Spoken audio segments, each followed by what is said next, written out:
এই মুহূর্তে আমাদের সঙ্গে টেলিফোন লাইনে রয়েছেন রাজনৈতিক বিশ্লেষক রাজাগোপাল ধর চক্রবর্তী। রাজাগোপাল বাবু, আপনি জানেন ইতিমধ্যেই সাপ্লিমেন্টারি লিস্ট প্রকাশিত হয়েছে, যা নিয়ে শাসক দল তথা তৃণমূলের বক্তব্য হচ্ছে উদ্দেশ্য প্রণোদিত এবং বিভ্রান্তিমূলক। বিজেপির বক্তব্য স্বাভাবিক পদ্ধতি এবং ভুয়ো ভোটার বাদের প্রসঙ্গে। কিভাবে দেখছেন?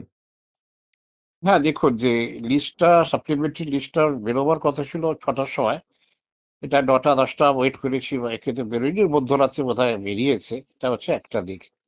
তাতে বোঝা যাচ্ছে যে এই ধরনের ভোটটা যেমন একেবারে সকালে শুরু করতে হয়, টাইমে শেষ করতে হয়, তো লিস্টটাও যে একেবারে যে সময়ের যে নিয়মটা সেটা মানা হলো না, এটাই দুর্ভাগ্যে।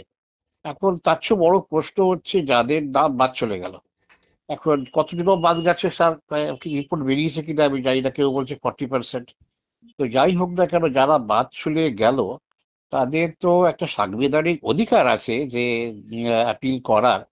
এবং সেই যেহেতু আমাদের লাস্ট ডেট 6ই এপ্রিল নমিনেশন ফর্মের, তো এই সময় তারা পাবে কিনা। এখন অ্যাপিল তো আর কিভাবে করা যাবে জানি না। সেই যদি বিভিন্ন জেলা সদর দপ্তরে আসতে হয়, অনেকের পক্ষে দূর দূরান্ত থেকে আসা হয়তো সম্ভব নাও হতে পারে। তারপরে একটা ডিসক্রিমিনেশন থেকেই যাচ্ছে। এবং সেই সমস্ত মানুষগুলো মনে করতেই পারে যে সংবিধানে মানে রাইট টু ডিসক্রিমিনেশনের বিরুদ্ধে বলা থাকলেও তারা কিন্তু সেটা, সেই অধিকার তারা পেল না।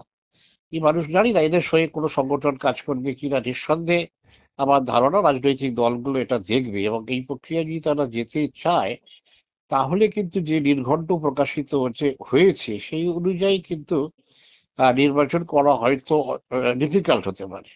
তবে একটা দিক, যে নির্বাচন কমিশনের যে ধরনের ত্রুটি বিচ্যুতি আমরা দেখছিলাম, যে ওরা যে ধরনের কাজকর্ম করছে তাতে প্রচুর মানুষের হয়রানি, যন্ত্রণা ইত্যাদি ঘটেছে।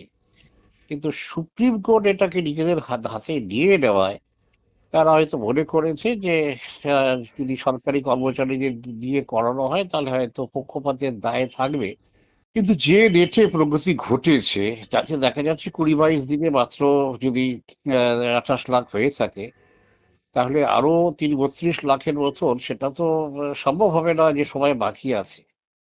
তবে দ্রুততার সঙ্গে করলে ভুল ভ্রান্তি হওয়ার সম্ভাবনা থেকে যায়, এবং কোনো ধরনের সামান্যতম সন্দেহ থাকলে সেগুলো বাদ পড়ে যায়, এইসব হওয়ার সম্ভাবনা থেকে যাচ্ছে। সুতরাং যে আমাদের যে আশা ছিল সেটা অনেকটাই কিন্তু নিরাশায় পরিণত হয়েছে নির্বাচন কমিশনের ব্যর্থতায়। হ্যাঁ।